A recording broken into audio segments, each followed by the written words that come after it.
YouTube వీక్షకులకు నమస్కారం. నేను తోడు నీడా రాజేశ్వరి, మీకు పరిచయం ఉన్న వ్యక్తిని. అయితే ఈ కార్యక్రమం 10-12 సంవత్సరాలుగా చేసుకుంటూ వస్తున్నాము. ఎప్పటికప్పుడే ఇబ్బందులు పడుతూనే ఉన్నాము, మీకు చెప్తూనే ఉన్నాము. కానీ అది మంచో చెడ్డో మెంబర్స్ పెరుగుతున్నారు, బాగా వస్తున్నారు, చాలా సంతోషం. కానీ మీకు తగినట్టుగా మేము కార్యక్రమం చేయాలంటే కొన్ని సూచనలు మీరు పాటించే తీరాలి. పాటించకుండా అయితే నా వల్ల కాని పని నేను చేయలేను. నలుగురు మనుషుల్ని గుమాస్తాల్ని పెట్టుకోవడానికి వెన్నుపోట్లు ఎక్కువ ఉంటున్నాయి. దొంగతనంగా ఈ నెంబర్ని తీసుకెళ్ళడం, వేసుకోవడం, రకరకాల నలుగురు ఐదుగురు పెట్టుకొని ఇది చేయలేక మానేశాను. ఇంకోటి ఏంటంటే, నేను మనుషుల్ని పెట్టుకున్న కొద్దీ వాళ్ళకి జీతాలు ఇవ్వాలి. వాళ్ళకి జీతాలు ఇవ్వాలంటే మీకు మెంబర్షిప్ పెంచాలి. మీకు మెంబర్షిప్ పెంచడం ఇష్టం లేక ఉన్నంతలో నేనే ఇబ్బంది పడుతూ కాలక్షేపం చేస్తున్నాను. నలుగురిని పెట్టుకుని మీకు 4-5 వేలు ఇవ్వండి అంటే అందరూ ఇవ్వలేరు. మీరు కొంతమంది ఇవ్వగలగచ్చు, కానీ అందరూ ఇవ్వలేని వాళ్ళు ఉంటారు. మిడిల్ క్లాస్ వాళ్ళు ఉంటారు, లోవర్ క్లాస్ వాళ్ళు ఉంటారు, అనేక రకాలు ఉంటారు. అందులో లేడీస్కు వాళ్ళు రావాలంటే ఛార్జీలు అది పెట్టుకొని రావాలి. వాళ్ళకి ఫైనాన్షియల్ సపోర్ట్ ఉండొచ్చు, ఉండకపోవచ్చు అని 50% మీ మెంబర్షిప్లో 50% కన్సెషన్తో వాళ్ళకి ఇస్తున్నాం. అది కూడా మీకు తెలిసిన విషయం. అయితే ఈ కార్యక్రమం సక్రమంగా ఒక పద్ధతిగా జరగాలి, అప్లై చేసి లేదా దీనికి రావాలి అనుకున్న వాళ్ళందరికీ కూడా సమాధానం దొరకాలి అంటే మీరు కొన్ని సూచనలు పాటించే తీరాలి. మనిషి మనిషికి చెప్పలేక ఈ వీడియో చేస్తున్నాను. ముఖ్యంగా మీరు తెలుసుకోవాల్సిన విషయం ఏంటంటే, ఇతరుల మాటలు నమ్మద్దు. అంటే ఎవరో ఒకరు ఫోన్ చేస్తారు, ఎల్లుండి మీటింగ్ అన్నారండి, రేపు మీటింగ్ అన్నారండి, ఎవరో చెప్పారండి అంటారు. కొంతమంది ఆకతాయిలు ఉంటారు, సరైన సమాచారం ఉండదు. లేదా వాళ్ళు ఏదో అనుకుంటారు, మీకేదో చెప్తారు, మీరేదో అనుకుంటారు. నా దాకా వచ్చేప్పటికి అంతనా పొంతన ఉండదు. ఇప్పుడు నేను ఏప్రిల్లో మీటింగ్ అని అందరికీ చెప్తుంటే కొంతమంది ఫోన్ చేసి ఫిబ్రవరిలో మీటింగ్ అన్నారండి, ఆ మార్చిలో మీటింగ్ అన్నారండి, ఫిబ్రవరిలో ఫోన్ చేయమని చెప్పారండి. ఎవరు చెప్పారు? ఎవరో చెప్పారండి. ఈ ఎవరో మాటలు నమ్మకండి. నన్ను మాత్రమే అడగండి. నేను చెప్పింది అయితే కరెక్ట్, మిగతా వాళ్ళు చెప్పింది కరెక్ట్ కాదు. కొంతమంది నిజం చెప్తారు, కొంతమంది నిజం చెప్పరు, కొంతమంది ఊహించి చెప్తారు, రకరకాలు ఉంటాయి. కాబట్టి ఇతరుల మాటలు నమ్మకండి. ఇప్పుడు ఇంతకుముందే 10 నిమిషాల ముందు ఫోన్ వచ్చింది, రాజమండ్రిలో పెడుతున్నారు కదండి, మీ వీడియో చూశాను. అది ఎప్పటి వీడియో తెలియదండి. మరి వీడియో చూసినప్పుడు అది ఎన్ని సంవత్సరాలకి, ఇప్పుడు మనం పంచాంగం చూస్తే ఏ సంవత్సరం పంచాంగమో చూసుకుంటాం కదా. 20 పంచాంగం చూసుకుని వాళ్ళకి ఇది ఇది అనుకుంటే ఏం లాభం? అలాగే యూట్యూబ్లో చూసినప్పుడు ఆ కార్యక్రమం ఎప్పటిదో చూడాలి. అదే 10-12 ఏళ్ల కిందదో. ఈ మధ్యనే అసలు రాజమండ్రిలో పెట్టలేదు. మీరు రాజమండ్రిలో పెడతాను వీడియోలో చెప్పారు కదా అని నన్ను నిలదీస్తే నేనేం మాట్లాడాలి? ఈ చిరాకొచ్చి గట్టిగా మాట్లాడామనుకోండి, అంత పాపం ఎందుకండి? నెమ్మదిగా చెప్పొచ్చు కదా అంటారు. ఇరిటేటింగ్గా మీరు మాట్లాడకండి, నాకు కోపం తెప్పించకండి. నాకు 70 ఏళ్ళు చెప్తున్నాను, చెప్పుకోవడానికి నేనేమి బాధపట్టాల. 70 సంవత్సరాల వయసులో ఈ కార్యక్రమం చేయాలనే చేస్తున్నాను, ఒప్పుకున్నా లేకపోయినా. దానికి తగినట్లుగా మీ జవాబులు, మీ మాట ఉంటేనే సరైన జవాబు వస్తుంది. మీరు ఇరిటేటింగ్గా మాట్లాడితే నేను విసుక్కోవాల్సి వస్తుంది. కొన్ని వందల ఫోన్లు మాట్లాడుతున్నాను. తెల్లవారితే 50-100 వరకు కాల్స్ వస్తాయి. ఇన్ని కాల్స్ అటెండ్ అవ్వాలంటే ఎంత కష్టం. అంచేత అది అర్థం చేసుకుని మీరు సరైన పద్ధతిలో మాట్లాడితే మీకు సరైన పద్ధతిలోనే జవాబు ఖచ్చితంగా వస్తుంది. రెండోది, అది ఇందాక చెప్పినట్టుగా ఒకళ్ళ మాటలు నమ్మకండి. రెండోది, పెద్ద ప్రధానమైన నాకు వస్తున్న సమస్య ఏంటంటే, 2 రింగులు ఇస్తారు, ఆపేస్తారు. 6 రింగుల వరకు, అది ఆగే వరకు ఆగండి. 6 రింగులు అవని, 8 రింగులు అవని, 2 రింగులు ఇచ్చి ఆపేస్తే నేను అక్కడి దాకా ఏ భోజనమో చేస్తూ లేచి ఫోన్ దాకా వచ్చాక ఆగిపోతుంది. మళ్ళీ వెనక్కి వెళ్ళాలి, వెనక్కి వెళ్ళి కూర్చుంటాను, మళ్ళీ రింగు. ఇన్ని రింగులు ఇచ్చే కంటే చివరి దాకా అంత ఓర్పు లేకపోతే పని ఎట్లాగా అవుతుందండి? దానంతట అది ఆగేదాకా ఆగండి. మళ్ళీ చెప్తున్నాను, మీరు ఫోన్ చేస్తే 2 రింగులు 3 రింగులు ఇచ్చేసి ఆపేస్తే నేను ఫోన్ ఎత్తాను. నేను అక్కడి నుంచి ఇక్కడికి రావడానికే కనీసం 4 రింగులు పడుతుంది. ఫోన్ జేబులో పెట్టుకుని తిరగడానికి మేమే మగాళ్ళం కాదు కదా. అంచేత మీరు ఏదో పనిలో ఉన్నారని ఒక్కొక్కళ్ళు ఫోన్ చేస్తారు రోడ్డు మీద నిలబడి. అడ్రస్ రాసుకోండి అన్నాను అనుకో, నేను రోడ్డు మీద ఉన్నానండి, తర్వాత ఇంటికి వెళ్ళాక చెప్తాను. రోడ్డు మీద ఉన్నప్పుడు అసలు ఫోన్ ఎందుకు? అంత అర్జెంట్ ఏముంది? ఒక ఫోన్ చేసేసి నేను ఇంటికి వెళ్ళాక మాట్లాడతానంటే అనే గారికి ఇంటికి వెళ్ళాకే మాట్లాడచ్చు కదా. 2 రింగులు 3 రింగులకు నేను ఖచ్చితంగా జవాబు ఇవ్వని చెప్తున్నాను. చివరి వరకు మీరు ఓపికగా ఆగితేనే మీకు జవాబు వస్తుంది. కాకపోతే జవాబు రాదు. రాకపోతే ఇంకోసారి చేయండి, ఇంకోసారి చేయండి, ఎన్నిసార్లు చేసినా అంతే. పూర్తిగా రింగులు వచ్చేదాకా ఆగితేనే మీకు జవాబు వస్తుంది, లేకపోతే రాదు. మీరు 10 సార్లు చేసి నేను 10 సార్లు చేశానండి నాకు జవాబు ఇవ్వలేదంటే లాభం లేదు. మీరు 10 సార్లు సరైన టైంలో చేయలేదు. రాత్రి 9కి, 12, 2 మీకు నా కష్టాలు చెప్పుకుంటున్నాను అనుకోండి, మీకు కంప్లైంట్ చేస్తున్నాను అనుకోవద్దు, నా బాధలు చెప్పుకుంటున్నా. 12కి, 2కి నిద్ర లేపి అడిగేంత ముఖ్యమైన అర్జెంట్ విషయమా అండి? అలా అంటే తిడతానని ఆ రింగు వెళుతుందో లేదో చూస్తున్నానండి. 12కి ఆ రింగు వెళుతుందో లేదో పొద్దున్న చూడకూడదా? రాత్రి 12కి చూస్తే మీకేం పెళ్ళాం వచ్చేది కదా! ఆ రింగ్ కూడా పొద్దున్న చూడండి. మీరు ఏదైనా పొద్దున్న మాట్లాడండి. ఈవేళ పొద్దున్న ఇంకా నేను బ్రష్ చేసుకోలేదు, ఫోన్. పొద్దున్న చేయమన్నారు కదండీ! ఇంకా కొంతమంది అసలు చెప్పిన టైంకి దానికి సంబంధం ఉండదు. మీరే చెప్పారు కదండీ 6కి చేయమని. 6కి చేయమని నేను ఎక్కడ చెప్పాను నాకు చూపించండి. నాకు పంపించండి ఆ వీడియో అంటే మాట్లాడరు. 6కి చేయమని నేను చెప్పనిదే అసలు ఆశ్చర్యం వేస్తుంది. ఇన్ని అబద్ధాలు అవసరమా? సూటిగా నాకు టైం కావాలి. ఏ టైంలో మీరు మాట్లాడొచ్చు లేదా పలానా మీటింగ్ గురించి ఫోన్ చేశానని మాట్లాడేదానికి ఇన్ని రకాల అబద్ధాలు. పొద్దున్న 6కి, రాత్రి 12కి, రాత్రి 2కి. ఆశ్చర్యం వేస్తుంది నాకు. రాత్రి అయిపోయిందండి చూడలేదంటారు. నువ్వు లైట్ వేసుకున్నావు, ఇంట్లో మాట్లాడుతున్నావు. లైట్ వేసుకున్నాడు చీకటయిందని తెలియదండి. అంత చిన్న చిన్న విషయాల్లో అబద్ధాలు ఆడాల్సిన అవసరం లేదు కదా! మీరు సరైన నిర్ణీతమైన సమయంలో ఫోన్ చేస్తే చక్కగా జవాబు వస్తుంది. మీరు సరైన సమయంలో ఫోన్ చేయకుండా రాత్రి 12కి, 2కి చేసి నేను 3 సార్లు చేశాను, 5 సార్లు చేశానంటే ప్రయోజనం లేదు. ఓపికగా సమయం చూసి చేసుకోండి. భోజనం టైము నేను చాలా వాటిల్లో చెప్పాను. 1-4:35 వరకు బ్రేక్ ఉంటుంది. ఆ టైంలో ఫోన్ ఎత్తానని. ఆ టైంలో మా అసిస్టెంట్ చెప్తోంది. భోజనం కూడా చేయలేదండి. ఒక 10-15 కాల్స్ వచ్చి ఉంటాయి నేను ఫోన్ చేసేలోగా. నాకు అన్ని సార్లు లేచి జవాబులు చెప్పేప్పటికి ఇక నాకు భోజనం కూడా చేయబుద్ధి కాలేదండి.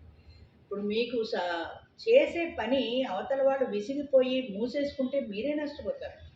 నేను నష్టపోను. ఎందుకంటే నాది వ్యాపారం కాదు కాబట్టి. మీకు ఓపికగా చేయాలనే ఉద్దేశంతోటే చేస్తున్నా. మీరు సరైన సహకారం అందిస్తే ఇది ముందుకెళ్తుంది. లేకుంటే మానేసే నష్టం ఏం లేదు కదా! నేనేం లాభార్జన కోసం చేయటం లేదు కదా! అది అర్థం చేసుకోండి. తర్వాత ఇంకొకటి 2 రింగులు ఇచ్చేసి పలకలేదని వెంటనే మెసేజ్ పెట్టేస్తారు.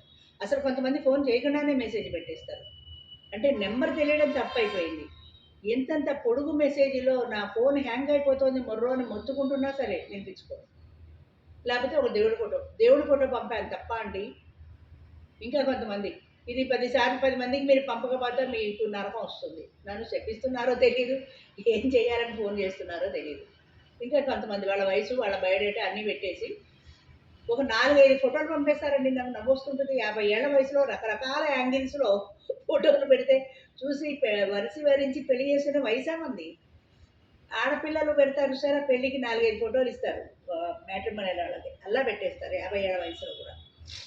మీరు ఇన్ని ఫోటోలు పెట్టక్కర్లా. అసలు ఇన్ని బయోడేటా పెట్టేసి కూర్చుంటే మీకు ఫోటోలు పంపించి చేసే మ్యాట్రిమోనియల్ కాదని బుర్రకు అర్థం కాలేదా? అర్థం కాకపోతే కాదు. పెట్టేసి నేను పెట్టేసాను వాళ్ళే పంపిస్తారు అని. ఎందుకు పంపిస్తారు? ఇంత పెట్టిన వాళ్ళకి డబ్బులు పంపించాలని తెలియలేదా? మీరు మ్యాట్రిమోనియల్‌లో ఊరికే పంపేసి కూర్చోండి. మీరు జవాబు చెప్తారేమో. మీ ఫోటోలు పంపిస్తారేమో. అది తెలిసినప్పుడు ఇదెందుకు తెలియలేదు? ఇది తెలుసు. అంచేత మీరు దయచేసి నాకు ఫోను అదేంటి 2 కాల్స్ 2 రింగ్స్ ఇచ్చి ఊరుకున్నాను. అలాగే అర్థం పర్థం లేని మెసేజ్‌లు పెట్టినా నేను మొత్తం బ్లాక్ చేసేస్తానండి నెంబర్. నా వల్ల కాదు నేను చేయలేకపోతున్నాను. అందుకే ముందుగా మీకు హెచ్చరిస్తున్నాను. పదే పదే మీరు మెసేజ్‌లు పెట్టినా, మీ ఫోటోలు, బయోడేటాలు పంపించినా నేను తప్పనిసరిగా నెంబర్ బ్లాక్ చేస్తాను. ఇంక మీకు ఫోన్ చేసే అవకాశం కూడా లేకుండా. ఇంకా కొంతమంది నాకు శుక్రవారం ఫోన్ చేయండి అని ఒక ఆయన ఎవడో పెట్టాడు. మరి ఏమనాలో తెలియదు అలాంటి వాళ్ళు. శుక్రవారం 9 గంటలకి ఫోన్ చేయండి అని నాకు టైం ఇచ్చి నాకు అపాయింట్మెంట్ ఇస్తున్నాడు ఆయన. ఏం చెప్పాలి? అలాంటి వాళ్ళకి నేను రిప్లై ఇవ్వను. కానీ అలాంటి చెత్త కానీ మెసేజ్‌లతో నా ఫోన్ హ్యాంగ్ అయిపోతుంది. నా ఫోన్ నిండిపోతుంది. నా వాట్సాప్ నిండిపోతుంది. ప్రయోజనం ఉండాలి కదా మీకు. ప్రయోజనం లేని కాడికి మీరు పంపి ఏం ప్రయోజనం? కాలేజీలో పనిచేస్తున్నాడు ఆయనకు ఆదివారం సెలవని తెలీదు. ఆదివారం నాడు కూడా ఫోన్లు చేస్తారు. ఉండేదే ఆదివారం ఒక్కరోజు. అసలు ఆదివారం సెలవని తెలియని వాళ్ళు ఎవరున్నారండి? గవర్నమెంట్ ఉద్యోగస్తులకు ఆదివారం సెలవు. ప్రైవేట్ వాళ్ళకు ఆదివారం సెలవు. ఆఖరికి ఇల్లు కట్టే కూలీ నాలి చేసుకునే పని వాళ్ళకు కూడా ఆదివారం సెలవు. ఇప్పుడిప్పుడు ఇంట్లో పని చేసే పని వాళ్ళు కూడా ఆదివారం సెలవు అడుగుతున్నారు. సండే హాలిడే కావాలని.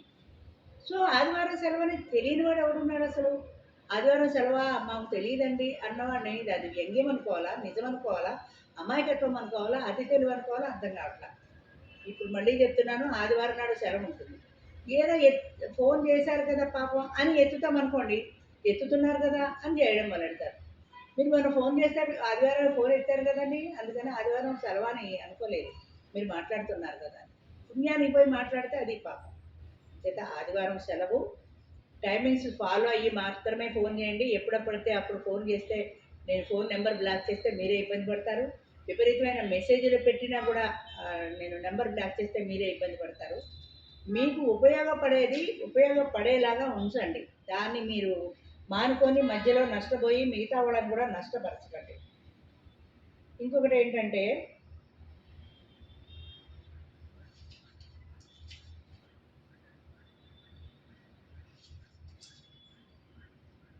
మీకు కావాల్సిందే అడగండి. అదేదో శాంక్షన్ అయిపోయినట్టు మీరు 20వ తారీఖున ఉంటుందని చెప్పారు. ఎప్పుడు చెప్పాను నేను అని తిరిగి అడిగితే, అదే మీరు చెప్పారని ఎవరో అన్నారండి. ఆ ఎవరో ఊరు పేరు ఉండదు. ఎవరు అనకుండా మీకు మీరే అనేసుకుని ఆ రోజు ప్రోగ్రాం ఉంది, ఇలా ఉంది, అలా ఉంది అని అనుకొని దయచేసి నాకు కోపం తెప్పించి నన్ను విసిగించకండి. మీరు అడగండి ప్రోగ్రామ్ ఎప్పుడని ఖచ్చితంగా జవాబు చెప్తాను. 20వ తారీఖు మీటింగ్ కదండి, అక్కడ ఎక్కడో హోటల్లో ఏదో చెప్పారండి మా ఫ్రెండ్ ఎవరు. మీ ఫ్రెండ్ మాటను నమ్మకండి. చెప్పేది నేను, చేసేది నేను. 20వ తారీఖు మీటింగ్ నాకే తెలియదు, ఆయనకి ఎలా తెలిసిందండి? రాత్రి ఏమన్నా కలొచ్చిందా?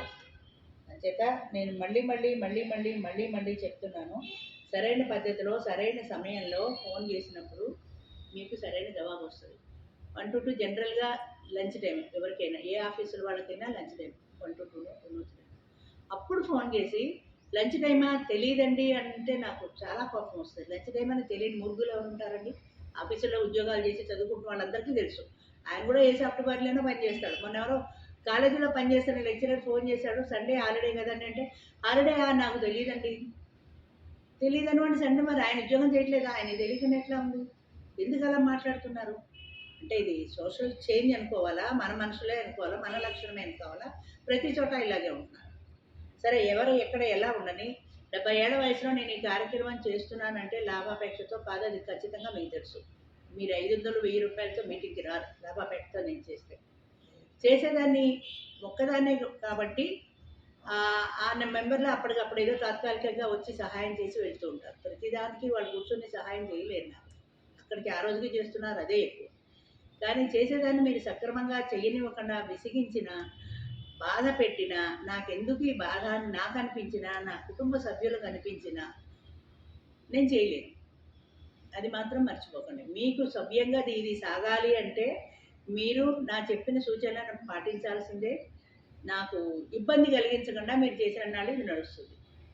ఇబ్బంది కలిగిస్తే మానేస్తానో, ఏం చేస్తానో, ఎవరికైనా ఇచ్చేస్తానో నాకు తెలియదు. అంతేనా? అలాంటి పరిస్థితి వస్తే ఖచ్చితంగా మీరు నష్టపోతారు. అది చెప్తున్నాను. అందుకని టైం ప్రకారం చేయండి. ఒక రింగ్ ఇచ్చిన తర్వాత అది ఆగిపోయేదాకా మీరు ఆగాల్సిందే. అది కట్ అయిందని అబద్ధం చెప్పినా నాకు తెలుస్తుంది. అది ఆగే వరకు చేయండి. మీకు ఓర్పు లేకపోతే మానేయండి. మీరు ఎత్తలేదు కదా అనుకున్నానండి, మీరు బిజీగా ఉన్నానేమో అనుకున్నానండి, ఏదో అనుకోవడాలు మానేయండి. మీకు మీరు అనుకూలంగా ఉంటుందని మీకు ఇష్టం వచ్చినట్టు మీరు అనుకోకండి. ఓన్ అంటూ చేస్తే పద్ధతి చివరిదాకా ఆగాలి. మీకు టైం వేస్ట్ ఎందుకని చేయలేదండి, మరి టైం వేస్ట్ ఎందుకన్నప్పుడు అసలు రావడం ఎందుకు? రాకుండా ఎట్లా తెలుస్తుంది? చేత ఫస్ట్ థింగ్ ఏంటంటే, పూర్తిగా రింగులు రానివ్వండి, మెసేజ్లు పెట్టకండి, ఎవరి మాటలు నమ్మకండి. ఒకవేళ యూట్యూబ్లో ఏవైనా ప్రోగ్రాములు చూస్తే అది ఎప్పటిదో చూడండి. కొంతమంది 2-3 ఏళ్ల కిందట చేసిన హోటల్కి వెళ్ళిపోతుంటారు. ఫలానా తారీఖున మీరు ఏప్రిల్ 20 అని ఇచ్చారని వెళ్ళిపోతారు. ఆ ఏప్రిల్ 20 ఎన్నేళ్ల కిందట చేసింది అది? ఎప్పుడో చేసిన పాతవి చూసుకొని ఇవాళకి అనుకుంటే రాదు కదా. ఇవాళ చెప్పింది ఇవాళ నాకు డేట్ చెప్పడానికి కూడా భయం వేస్తుంది. ఇది 6 ఏళ్ల తర్వాత చూసుకొని మళ్ళీ ఆ డేట్కి వచ్చేస్తారు. అంచేత ఏప్రిల్లో మీటింగ్ ఉంటుంది అని చెప్తే మార్చి 20 తర్వాత ఫోన్ చేయమంటే 20 తర్వాతే ఫోన్ చేయండి. ఈలోగా చేయకండి. మెసేజ్లు పెట్టకండి దయచేసి. ఏ మెసేజ్లు పెట్టినా నేను నెంబర్ బ్లాక్ చేస్తే మళ్ళీ మీరే నష్టపోతారు. ఇప్పటికి అలా బ్లాక్ చేసిన వాళ్ళు మళ్ళీ రావడానికి లేక చాలామంది ఉన్నారు నా లిస్టులో. బోల్డ్ మంది ఉన్నారు ఇలాగ పంపించేసి. కొంతమంది వాట్సాప్ కాలే చేస్తారు, మామూలు కాల్ చేయరు. వాట్సాప్ కాల్ నాకు సరిగ్గా రాదు. అది ఒక్కొక్కసారి నాకు రింగ్ కూడా రాదు. వేరే ఫోన్ మాట్లాడుతుంటే అది రింగ్ కూడా రాదు. లోకల్ మాట్లాడడానికి కూడా వాట్సాప్ కాల్ ఏదో అమెరికా నుంచి చేసినట్టు అవసరమా? ఎంత డబ్బు అయిపోతుంది? చేత ఖచ్చితంగా మీకు కావాల్సింది క్లియర్గా మాట్లాడండి, క్లియర్గా తెలుసుకోండి, ఎవరి మాటలు నమ్మకండి, పూర్తి రింగ్ ఇవ్వండి, మెసేజ్లు పెట్టకండి. ప్రస్తుతానికి నాకు ఇంతవరకే గుర్తున్నాయి. సహకరించండి, మీటింగ్ టైంకి వచ్చి సహకరించండి. నేను జిరాక్స్ కాపీలను పెడితే మెసేజ్లో మీరు జిరాక్స్ కాపీలే తీసుకురావాలి. ఒరిజినల్ తీసుకొచ్చి జిరాక్స్ ఇమ్మంటే నా దగ్గర జిరాక్స్ మిషను లేదు, ఇవన్నీ జిరాక్స్ తీసి ఇవ్వడానికి నాకు మనుషులు లేరు, అంత ఓపిక లేదు. మీరు జిరాక్స్ అంటే జిరాక్సే. అప్పుడు అక్కడికి వెళ్ళి జిరాక్స్ కావాలంటే ఆదివారాలు షాపులు లేకపోతే ఇబ్బంది పడతారు. నా దగ్గర ఇబ్బంది, నాకు దొరకలేదండి జిరాక్స్, ఇది ఇస్తాను ఒరిజినల్ తీసుకొని నేను జిరాక్స్ తెచ్చాక ఇవ్వండి అంటారు. 6 నెలలకో 3 నెలలకో అది తీసుకొచ్చి నా ఒరిజినల్ నాకు ఇవ్వండి అంటే అది ఎక్కడ ఉందో, ఎవరి దగ్గర ఉన్నాయో ఆ లిస్టులు అవన్నీ వెతికి ఇవ్వడానికి మీకు గుమాస్తాను పెట్టుకోలేను. మీరు జిరాక్స్ అంటే జిరాక్స్ తీసుకొస్తే రండి, లేదంటే వెళ్ళిపోండి. అక్కడ దాకా వచ్చాము, ఛార్జీలు పెట్టుకుని వచ్చాము, ఇవన్నీ పెట్టుకుని వచ్చామని మీకు టైం తెలియాలి కదా. అందుకని ఖచ్చితమైన సమాచారం తెలుసుకోండి. Passport photo, Aadhaar xerox, death or divorce కంపల్సరీగా ఉండాలి. అది తెచ్చాము, స్టాంప్ పేపర్ మీద రాసి తెచ్చాము, నేను రాసిస్తాను, ఈ 4 తీసుకోవాలి. ఇవేం పనికిరావు. ఇదివరకే చెప్పాను, ఇప్పుడు మళ్ళీ చెప్తున్నాను. దయచేసి సహకరించండి. ఈ కార్యక్రమం సక్రమంగా నడవాలంటే సహకరించండి. రింగులు పూర్తిగా వచ్చేదాకా ఓపిక చేసి ఆగండి. మెసేజ్లు పెట్టకండి. ఇన్ టైం చేయండి. టైంలో అర్ధరాత్రి అపరాత్రి మీకు ఎప్పుడు వీలైతే అప్పుడు చేయకండి. మీకు సరైన సమాచారం రాదు అలా చేస్తే. సరైన సమయంలో చేస్తేనే సరైన సమాచారం వస్తుంది. సరైన సమాచారం పొందండి.